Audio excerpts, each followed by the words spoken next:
दादाजी के बारे में बताइए अपने। हाँ जी, मेरे दादाजी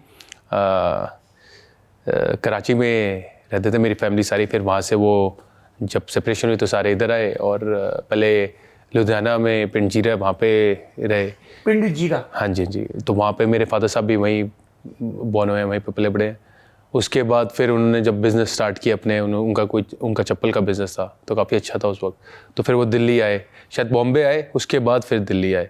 तो फिर यहाँ पे अच्छा बिज़नेस किया, फैक्ट्रियाँ थी। तो फिर उसके बाद वही चप्पल की, हाँ जी हाँ जी, चप्पल की फैक्ट्री थी। और फिर मेरे पापा भी अपने दादाजी के साथ ही काम पे जाते थे। और फिर वो मेरे पापा ने दादाजी से एक फैक्ट्री खरीद ली, वो भी आज उनके पास है, पापा के पास है। पापा मेरे अपने बिजनेस करते हैं। पापा ने दादा से फैक्ट्री खरीद ली? हाँ जी हाँ, बिल्कुल। हाँ, अब मैं भी जब होऊंगा तो मैं खरीद लूँगा उनसे, क्यों नहीं। नहीं, ये समझ में नहीं आया मुझे। हाँ, खरीदनी है क्योंकि 2-3 बच्चे हैं, सब हैं, तो हिस्सा जाता है। अच्छा। अगर मेरी 2 बहनें हैं तो मेरे फादर अगर फैक्ट्री देंगे भी हमें तो तीनों को देंगे ना। हाँ। हिस्सा बराबर देंगे, ये थोड़ी कि सिर्फ मेरे को देंगे।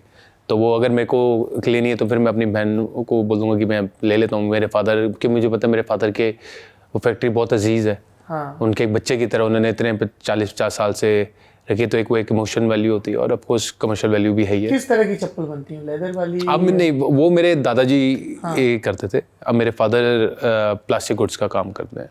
Plastic goods? हाँ जी। तो आप कभी जाते हैं फैक्ट्री में? हाँ, मैं फैक्ट्री गया हूँ, बहुत बार गया हूँ फैक्ट्री में। और तो मोल्डिंग मशीन्स हैं, तो वो बनाते हैं।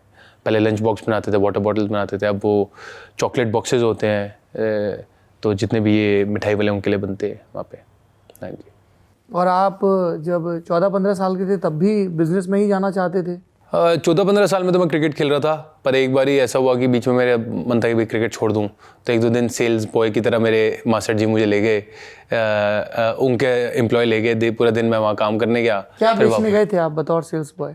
उनका जूतों के डब्बों का काम था। तो डब्बों का वो ऐसी, जैसे जो सेल्समैन जाता था उसके साथ मैं भी चला गया। तो पूरा दिन देख के आया कि क्या होता है क्या नहीं होता, तो वो भी गया। हाँ जी।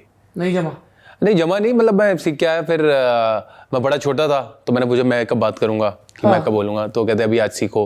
तो फिर 1-2 दिन हुआ, फिर क्या कहते हैं, फिर मेरे कोचेज़ ने मुझे वापस खींच लिया कि भैया खेल तू।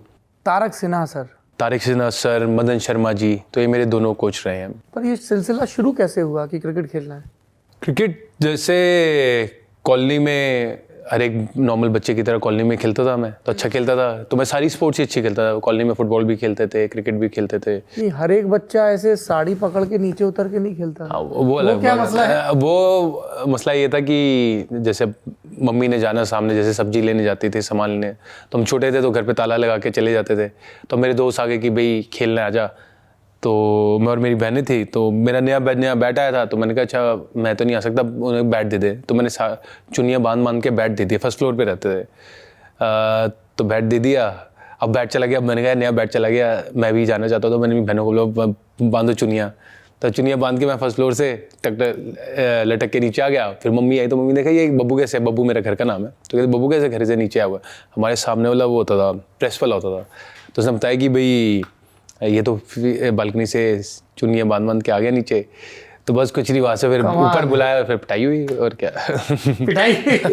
मम्मी की पिटाई नहीं लगती थी, पापा की लगती थी पिटाई।